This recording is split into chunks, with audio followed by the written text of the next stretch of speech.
There's an interesting behavior pattern with conflict seekers that I've noticed. Well, it's namely that they seek conflict.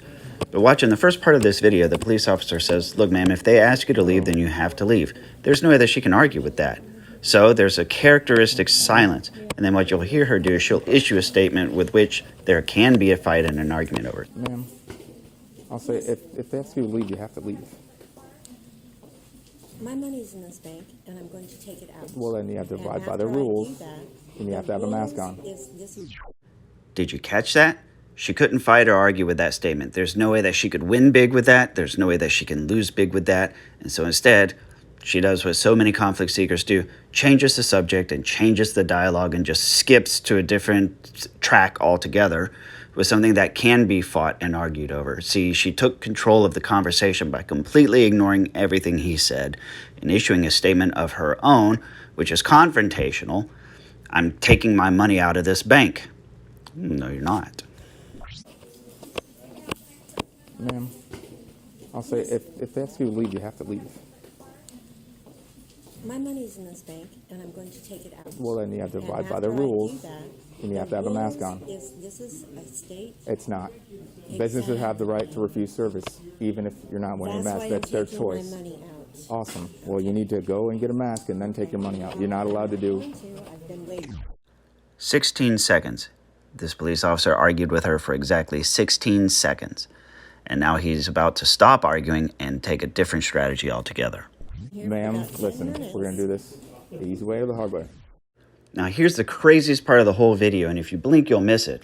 He's immediately switched to speaking her language. We can do this the easy way or the hard way. And in the mind of a splitter, this makes perfect sense. So she knows exactly how this is going to end, and she actually chooses her own ending right here.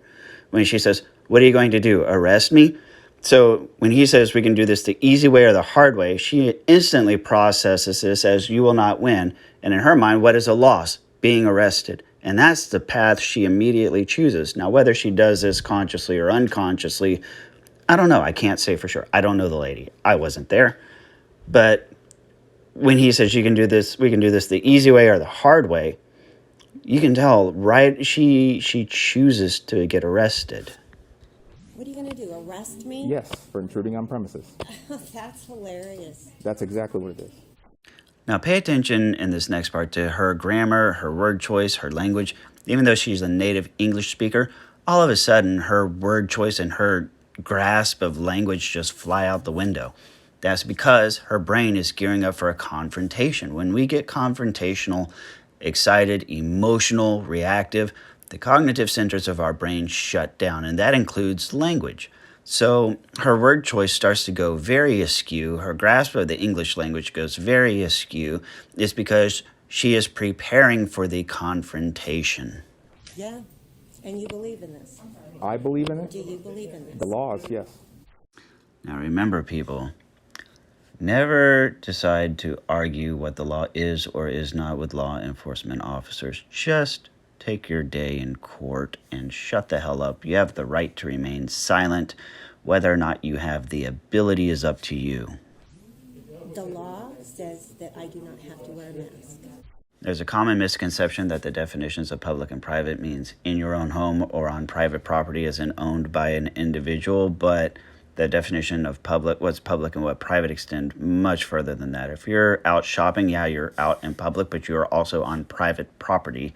You are at a business proprietor's property, and they do have rights as business proprietors. Understanding the difference between public and private in a law enforcement setting is different than the definitions of public and private in our personal lives is a key concept more people need to understand. You can not in public, but you're not in public. You're not in public. Yes, I'm not going to argue with you about this. This is not a public place. This is a private business. No, you're not. We're going to go outside. She just got another little small victory. He says, I'm not going to argue with this, but then proceeds to argue with her a little bit longer. Are you serious? Do I look like I'm kidding? Well, I don't know, because Let's walk outside. you've got some issues. I've got issues. That you're taking away people's... This is where the officer decides to make the confrontation physical. Now, when it comes to physical confrontation, it can go several ways with conflict seekers. Conflict seekers, either the type that believe it's okay to hit people just because they get mad, and that the other people deserve to get hit, or they're the type of people that believe that a mad person will get mad and never hit them. We tend to see this manifest in female conflict seekers as believing that a man will not hit them no matter what. And we see this in men all the time as, well, the men who hit women, right? There are other types, but in this particular case, in this video, those are the two types that make the most sense. She seems to be the type that believes men will not get physically confrontational with her. And in her case, she's dead wrong. Oh, now he's Let's go going to outside. shoot me, people? Is he No. going to shoot me for trying not to breathe? Cool. Come on, dude. Don't do that. Oh, no. Do not touch me. Who do you think you are? 2010, one Oh, resisting. back up. Some old lady is getting handcuffed here. Here, people. Ow! Ow! Ma'am, Are put you- your hands behind your back. Say it. You don't stop resisting. And now for the appeal to the audience. Stop. Is anybody gonna, like, get real here? Really? Relax. No one's gonna get real? Wow. And just the way she says, wow, she's coming to terms with the cognitive dissonance of how things are actually going versus how she believed that they would go in her head. See, I believe, and this is my opinion, but I believe that she is the type of female conflict seeker who has come to rely heavily on the social constructs of the damsel in distress, and women should always, be helped whenever they are being confronted by a man. I think she's used to the men being demonized in a confrontational situation, but I don't know. She strikes me as that type of female. Except now, the one difference in why this is no longer working for her is because, in this case, he's a law enforcement officer who was actually called there by these people, and so she's in a new situation where she's actually the villain, not the victim. And her brain is unable to process this because she can't see herself as the villain. Come on. Oh, you're going to smash my head to the ground now? Now you're smashing my arm into my private area? Your private area? Yeah. Now, this next part always cracks me up because clearly her hands are not behind her back. The officer says, put your hands behind your back. And she immediately puts her hand behind her back, like on the spot. And then she's like, it is behind my back. Really? Put your hands behind your back. My hand is behind my back, sir. This one. Turn over on your stomach. Put your hand behind your back. And now for a real life Lebowski moment. Calmer than you are, dude. Relax. I'm totally relaxed. You're the one. No, you are not relaxed. And I'm sorry, y'all, but I don't think a white woman has any business telling black people what police brutality is or isn't. Not relaxed at all. Right here, people. Wow, what a bunch of sheep. Okay, I hope someone's filming this. You're hurting me. Oh, I'm filming it. This is like cut. Yeah, This is okay. like cutting me. Stand up. Stand up. Stand yourself up.